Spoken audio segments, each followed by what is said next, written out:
बहुत बहुत धन्यवाद आपका गौतम जी।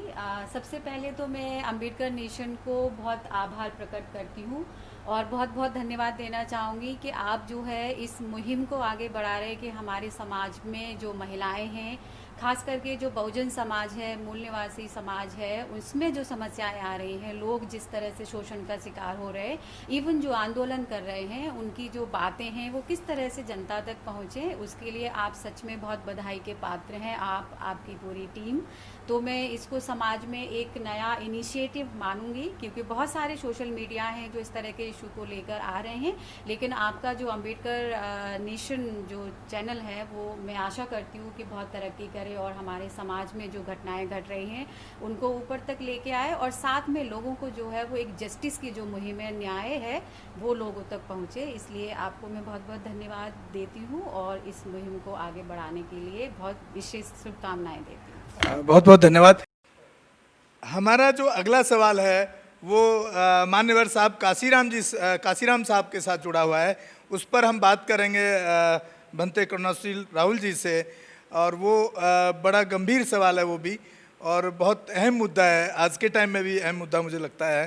तो बनते जी, जो साहब, क्योंकि मैं भी साहब के साथ जुड़ गया था सन 84 के अंदर, तो साहब जो कैडर में जो लोग बताते थे जिस तरह से, तो उसमें एक बड़ा उनका एक मेन विजन था बहुजन समाज के लिए कि मैं इस देश को सम्राट अशोक का भारत बनाना चाहता हूँ। तो वो अब जो वो बहुजन समाज के जो लोग हैं, वो मुझे लगता है कि उस सपने की तरफ उन लोगों का ध्यान नहीं। आप किस तरह से इसको देखते हैं और क्या उन लोगों को कैसे क्या बदलाव उन लोगों के अंदर आना चाहिए?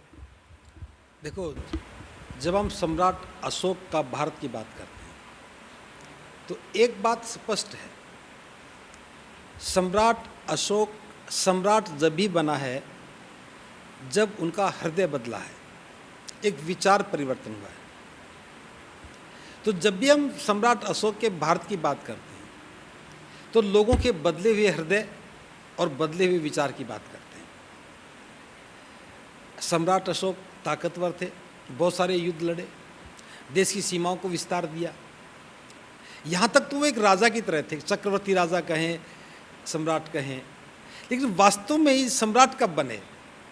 जब उन्होंने जनता के हृदय पर राज करना शुरू किया। और उनके हृदय परिवर्तन का मतलब ही ये था कि एक वेलफेयर स्टेट का निर्माण करना। और सम्राट अशोक की शासन पद्धति में हम एक बात देखते हैं, सबसे प्रमुखता के आधार पर उन्होंने न्याय को रखा। जो गलत था उसको गलत, और सही था जो सही। आपको याद होगा, मालूम होगा, 60,000 बौद्ध भिक्षु जो गलत थे, नकली थे, चीवर पहना, भिक्षाटन किया और फिर घर में चले गए। ऐसे 60,000 भिक्षुओं का चीवर उतारा जो गलत प्रसारित कर रहे थे, धर्म को गलत ले जा रहे थे, और केवल सही भिक्षु ही बचे। तो इनकी शासन की एक न्याय व्यवस्था थी कि लोग जिस धर्म का अनुसरण करना चाहते हैं उसके नेतृत्वकर्ता गलत नहीं होने चाहिए। दूसरी बात,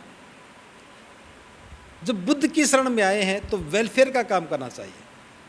पहली बार राजमार्गों का निर्माण हुआ और राजमार्गों पर छायादार वृक्ष लगाए, और छायादार ही नहीं, फलदार लगाए कि राहगीर आराम भी करे और फल भी खाए। और पानी की जो व्यवस्था नहीं थी पीने की, आप जाते होंगे राजस्थान में, यहाँ नीमराना बहुत नज़दीक है, बहरोड के पास, बावड़ियाँ भी देखी हमने। और बावड़ी भी 8-8, 9-9, 10-10 तल नीचे, कि जंगली जानवर भी सीढ़ियों से नीचे जाकर के पानी पीकर के बाहर वापस आ जाए, और राहगीर भी नीचे जाकर के पानी पीकर वापस आ जाए। तो एक अद्भुत निर्माण शैली और पूरे वर्ष भर पानी की समुचित व्यवस्था, न केवल मनुष्यों के लिए बल्कि जीव जंतुओं के लिए भी। ये इतिहास में अशोक से पहले किसी ने नहीं किया। इसके साथ साथ मानव कल्याण के तो सारे काम किए ही। भारत के इतिहास की मैं बात कर रहा हूँ, विदेश के इतिहास का मुझे ज़्यादा नहीं मालूम। सम्राट अशोक पहले ऐसे शासक हैं जिन्होंने पशु चिकित्सालय खुलवाए।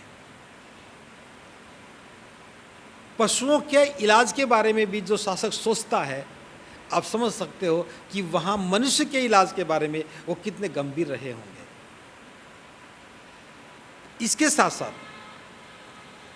धम्म गतिमान रहे, लोगों की पहचान में आ जाए, लोगों के लिए श्रद्धा का केंद्र बन जाए। इसलिए जहाँ जहाँ बुद्ध गए, जहाँ जहाँ बुद्ध के महत्वपूर्ण उपदेश हुए, वहाँ विशाल स्तूपों का निर्माण करवाया। जो निर्माण कला में जो सम्राट अशोक ने जो व्यवस्था को स्थापित किया, आज उनके जाने के 2200 वर्ष के बाद हम बात कर रहे हैं। अगर सम्राट अशोक वो निर्माण ना करते तो भारत से बौद्ध धर्म को पहचानना बड़ा मुश्किल हो जाता, खत्म ही हो गया होता। तो आज अगर देश में धम्म नज़र आता है तो उसका सबसे बड़ा श्रेय जो है सम्राट अशोक और उनके निर्माण की शैली को जाता है। स्तूप भी इतने बड़े बड़े हैं, खूब तोड़ने के बाद भी, ज़मीन में दबाने के बाद भी आज भी वो विशाल रूप में दिख रहे हैं। जैसे सारनाथ का धम्मेक स्तूप,